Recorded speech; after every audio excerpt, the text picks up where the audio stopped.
Oi, gente, sejam todos bem-vindos. Esse é o canal da Academia de Neurônios. Eu sou a Soraya. Eu tenho aqui como objetivo fazer vocês trabalharem, ou na verdade, os seus neurônios trabalharem, ficarem fortes e vocês conseguirem pensar por vocês mesmos, ok? Eu sou especialista em nada, mas eu estudo, eu leio, eu vejo filmes, eu procuro estar sempre em atividade mental para criar os meus próprios pensamentos e as minhas próprias opiniões. Não é fácil, dói, mas gente, vale a pena. E no pain, no gain. Lembre-se disso. Tema de hoje, e eu acho que vai ser em duas partes, porque eu quero falar várias coisas, e para não ficar muito longo esse vídeo, vai ser Pobres Criaturas, que Emma Stone levou o Oscar de melhor atriz, super merecida. E muito se falou sobre o filme, e eu vou falar também, lógico, tenho meu direito, ora bolas, certo? Vamos lá. Antes de começar, gente, dá um joinha aqui no canal, ou um dislike, e se inscreva aqui para ajudar a gente. E vamos conversar sobre Pobres Criaturas, lembrando que o que eu vou falar aqui é a minha opinião. Eu assisti o filme, rebobinei ele várias vezes na minha cabeça, pensei bastante a respeito e estou trazendo aqui então as minhas impressões. São minhas, eu não dou elas para ninguém, vocês aí do outro lado que lutem e achem a de vocês, ok?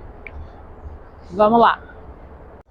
Antes que eu me esqueça e vocês me xinguem, esse vídeo vai ter spoiler. Eu estou falando com pessoas que ou já assistiram o filme ou não assistiram, mas não se importam de receber spoilers. Eles são fortes o suficiente para aguentar o tranco, certo? Então é isso, vai ter spoiler. Lute com isso. Começando, Emma Stone levou então o Oscar de melhor atriz. Tem um monte de cenas ali de peladona e peladões. Ela peladona e uns caras peladões também. Isso foi assunto de vários comentários. Várias das críticas que eu assisti falaram sobre isso. Eu não vejo nenhum problema. Nós estamos no século XXI. E, gente pelada é uma coisa que acontece em qualquer grupo de WhatsApp.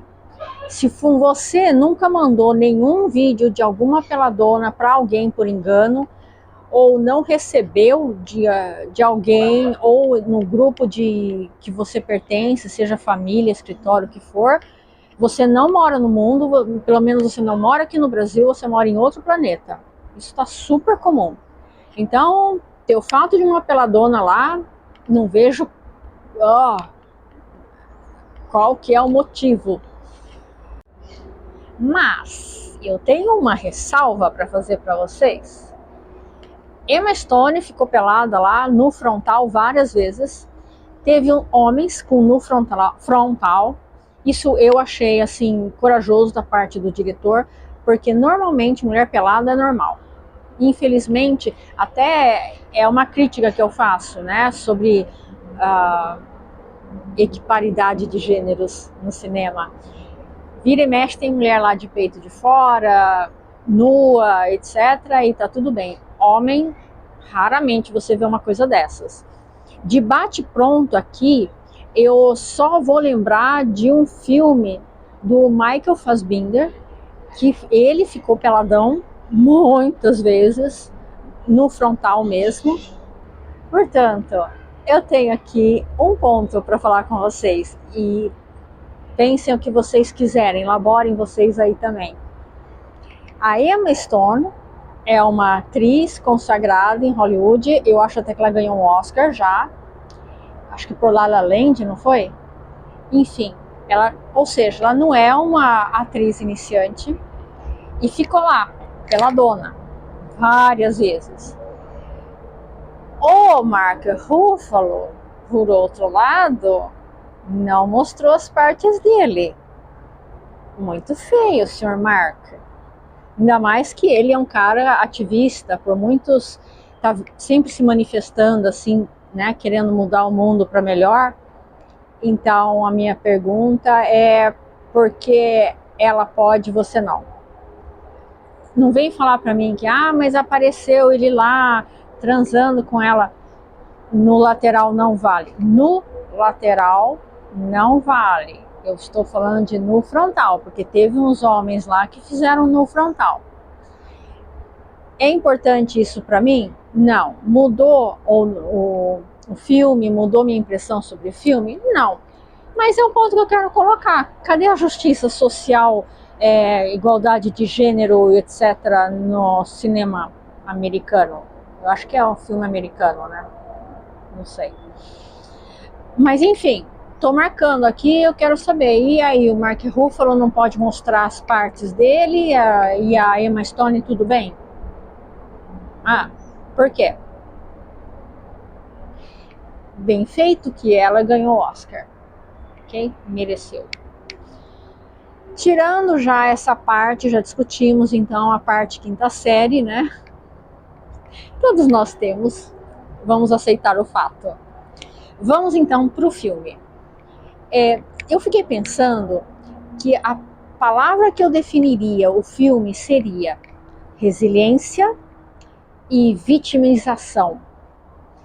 A resiliência vem por parte da Bella e a vitimização vem por parte do nosso querido Duncan, Mark Ruffalo. Antes, eu escutei algumas pessoas que estavam falando, fazendo uma comparação, não totalmente sem sentido, com o Dr. Frankenstein, da Mary Shelley, aquele monstro, né?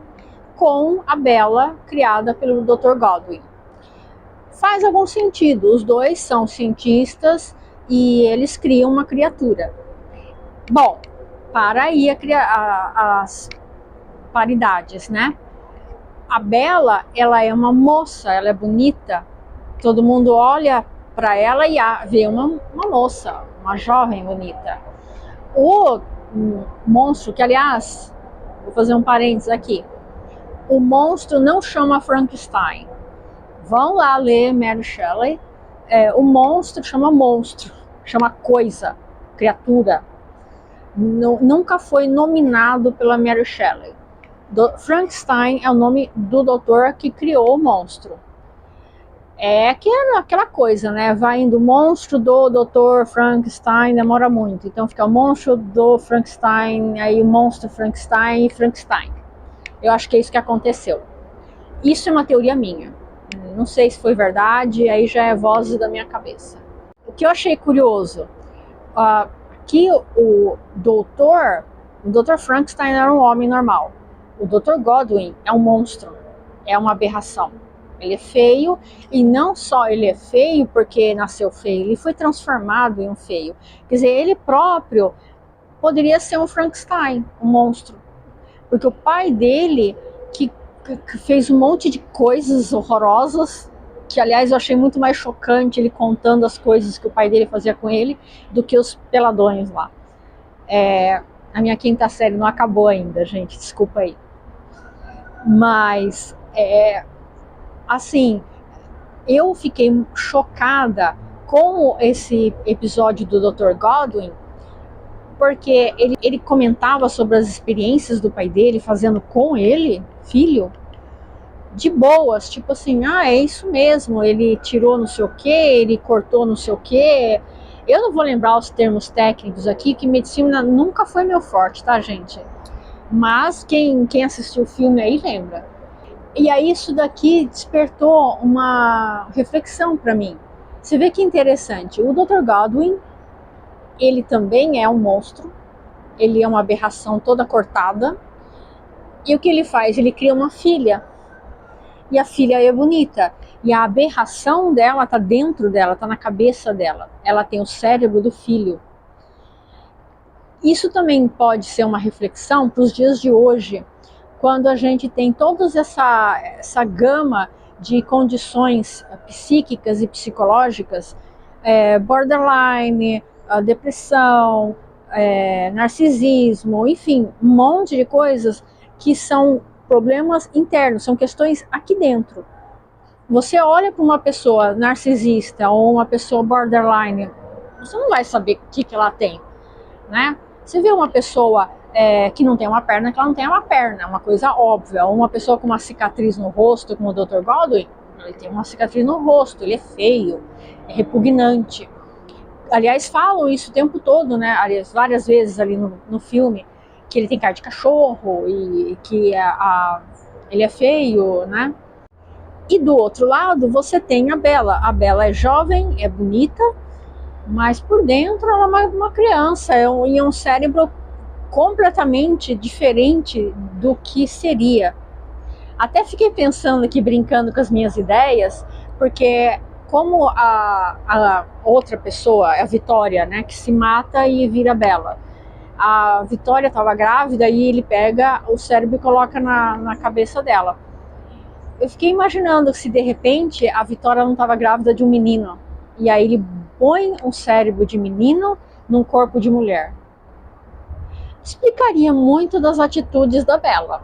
Se você parar um pouco para rever, sabe, repensar sobre o filme, justificaria até mesmo a forma como ela encara o sexo, de uma maneira aventureira e sem muita conexão.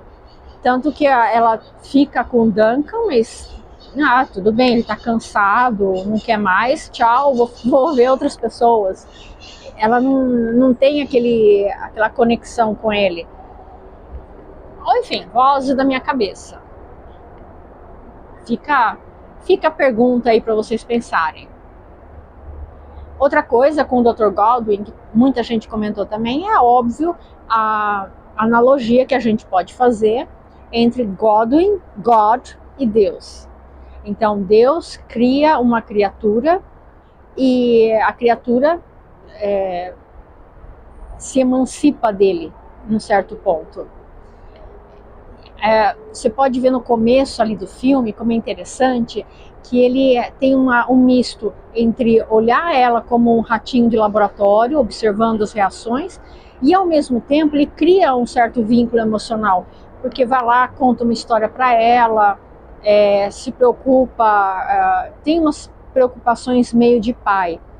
E no ponto em que ela quer fugir com Duncan, ele, embora estava tentando arrumar um casamento com o Max, ele primeiro fica bravo, não quer de jeito nenhum, mas quando ela realmente se impõe e fala que vai de qualquer jeito, ele aceita e dá a ela o livre-arbítrio. E eu fiquei pensando o quanto isso tem alguma coisa a ver exatamente sobre, se a gente for pensar de uma forma das religiões, né, a essa coisa do Deus que cria a criatura e dá a ela o direito de ir embora também, de trair o próprio Deus, o próprio Criador, e que ela vai embora e ele respeita isso, tanto que ele até dá dinheiro para ela se salvar ali, para se resolver. E um outro ponto que eu achei bem interessante, mais para frente ali no filme, que o Max fica preocupado porque o Max está apaixonado por ela. E ele fica falando para ele, você não está preocupado com ela? É uma mulher perdida aí, não sei o quê. E ele tem uma fé nela. Se a gente de novo puxar ali para a religião, a gente pode fazer um paralelo na fé que Deus tem com a criação dele. Deus o ser humano tem fé em Deus, mas Deus também tem fé no ser humano. Sei lá, mais um ponto aqui, jogando para vocês se divertirem.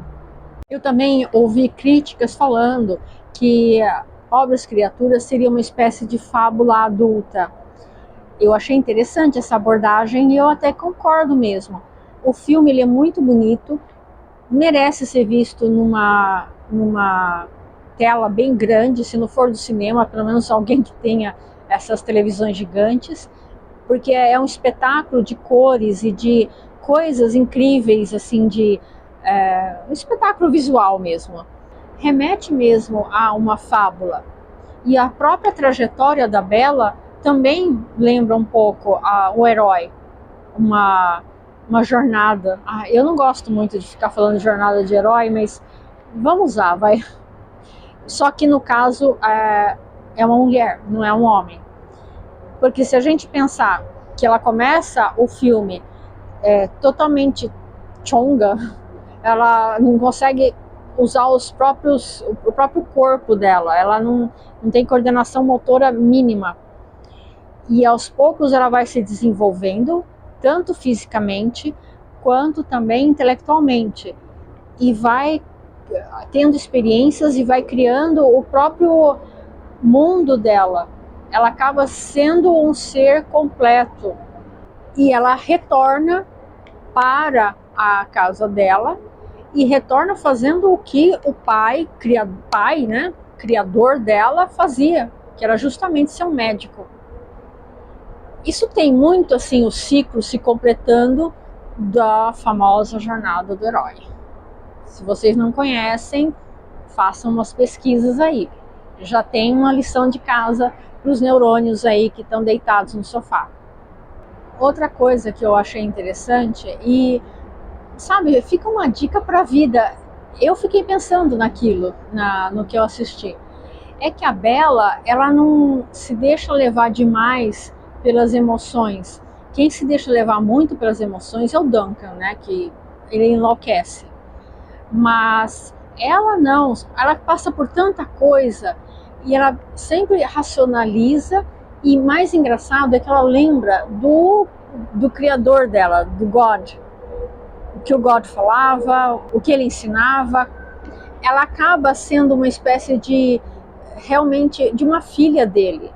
E as reações que ela vai tendo ao longo do filme, diante de coisas que, sei lá, a gente se desesperaria, ela acaba enfrentando de uma maneira racional, entre aspas, vamos falar assim, mais fria, mas ela tira mais proveito da situação e acaba achando uma solução para os entraves que ela vai encontrando ali. Mesmo naquela época, aquele momento que ela fica sem dinheiro com o Duncan, tá lá em Paris, os dois, né, ferrados da vida, enquanto o Duncan tá lá se lamentando, ela tá feliz por ter uma oportunidade de desvendar aquele problema. O que eu quero dizer é que ela encarou aquilo ali como um desafio. E aí eu fico pensando o quanto as pessoas hoje em dia se dedicam a ficarem na frente de computador, na frente da TV, jogando jogos que propõem desafios bidimensionais, certo? Porque está na tela, e não vivem os desafios da vida. Qualquer problema verdadeiro ali que ele enfrenta, a pessoa entra em surto. Furou o pneu do carro, problemas. Apagou a luz, problema. Perdeu não sei o que, problema. A Bella, ela enfrenta a situação como um desafio. O quanto hoje em dia, no século XXI, nós estamos mal acostumados e toda vez que a gente tem um desafio, um problema, a gente senta no chão e chora que nem o Duncan. Quantos de nós somos Duncan e quantos de nós somos Bella? Eu faço uma aposta aqui com vocês que a maior parte é Duncan. Não tenho dúvida. Se descabela, chora, arranca os cabelos literalmente. E não acho solução nenhuma desse jeito. Aí tá um ponto interessante que o filme traz pra gente refletir. Bom, gente, a primeira parte da minha análise vai ficando por aqui para não ficar muito longo o vídeo. Logo mais eu trago minha segunda parte de comentários. Eu espero que vocês tenham gostado. De novo, dá um like, dislike, se inscreva no canal e até a próxima. Tchau!